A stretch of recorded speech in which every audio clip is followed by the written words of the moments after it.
आज हम पढ़ेंगे विज्ञान कक्षा 8 के लिए और हमारा टॉपिक है क्रॉप प्रोडक्शन एंड मैनेजमेंट, कृषि उत्पादन और प्रबंधन। इससे पहले हम यह जानेंगे कि फसल क्या होती है।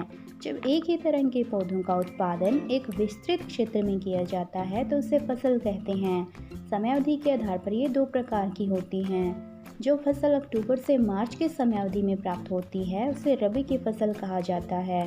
फॉर एग्जाम्पल गेहूँ। जून से सितंबर की समयावधि में प्राप्त की जाने वाली फसल खरीफ की फसल कहलाती है। इसका उदाहरण है कपास। फसल उत्पादन करने के लिए एक निश्चित क्रम में कार्य किए जाते हैं। इनमें से पहला स्टेप है जुताई करना। इसमें जमीन को नम और समतल बनाकर कृषि हेतु तैयार किया जाता है। इसके बाद बारी आती है बीजों को बोने की। इसे बुआई कहा जाता है। कई बार पौधों के साथ कुछ अनावश्यक पौधे भी उग जाते हैं। ये खड़ी फसल से पोषण के लिए प्रतिस्पर्धा करते हैं। इन्हें निराई के द्वारा हटाया जाता है। फसल को समय समय पर जल की आपूर्ति भी जरूरी है। इसके सोर्स हैं वर्षा जल, नहरों का पानी, भूमिगत जल इत्यादि। इसके बाद कटाई की जाती है। अनाज की फसलों में थ्रेसिंग भी की जाती है जिससे छिलकों को अलग किया जाता है। इसके उपरांत फसल को सुरक्षित रूप से उपयोग हेतु संग्रहित कर लिया जाता है। उन्नत तकनीकों के उपयोग से फसल की पैदावार को बढ़ाया जा सकता है,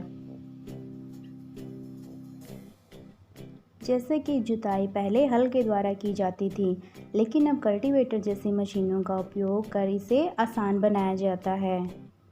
इसी तरह बुआई करने के लिए सीड ड्रिल जैसी मशीनों का उपयोग किया जाता है।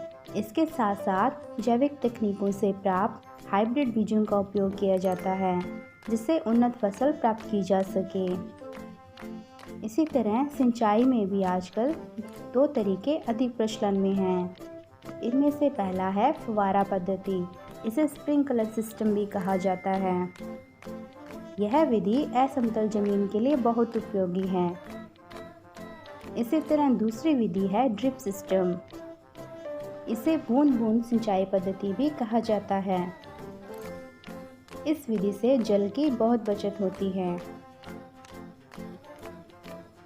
कटाई करने के लिए हार्वेस्टर, कंबाइन और थ्रेसर जैसी आधुनिक मशीनों का उपयोग किया जाता है।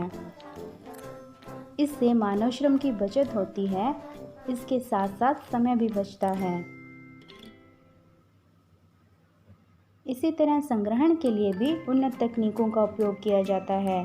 छोटे स्तर पर बोरी और टंकियों में संग्रहण किया जाता है, लेकिन बृहद स्तर पर साइलो काम में लिए जाते हैं। फलों और सब्जियों के लिए कोल्ड स्टोरेज का इस्तेमाल किया जाता है।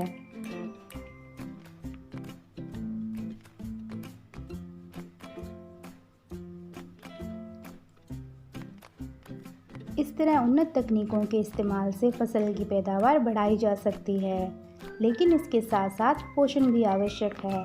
केवल मृदा से सभी तरह के पोषक पदार्थ पौधों को नहीं मिलते हैं। इसलिए अतिरिक्त पोषण के रूप में पौधों को खाद और उर्वरक दिया जाता है।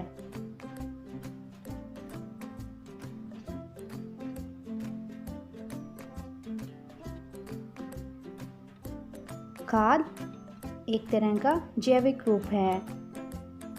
यह दो तरीके से काम में ली जाती है, कंपोस्ट और वर्मी कंपोस्ट। कंपोस्ट सामान्य जैविक खाद है जो गोबर और जैविक अपशिष्ट से बनती है, लेकिन वर्मी कंपोस्ट में केंचुओं का इस्तेमाल किया जाता है। यह पौधों के लिए अधिक पोषक होती हैं। इसी तरह कुछ रसायनों का इस्तेमाल भी किया जाता है।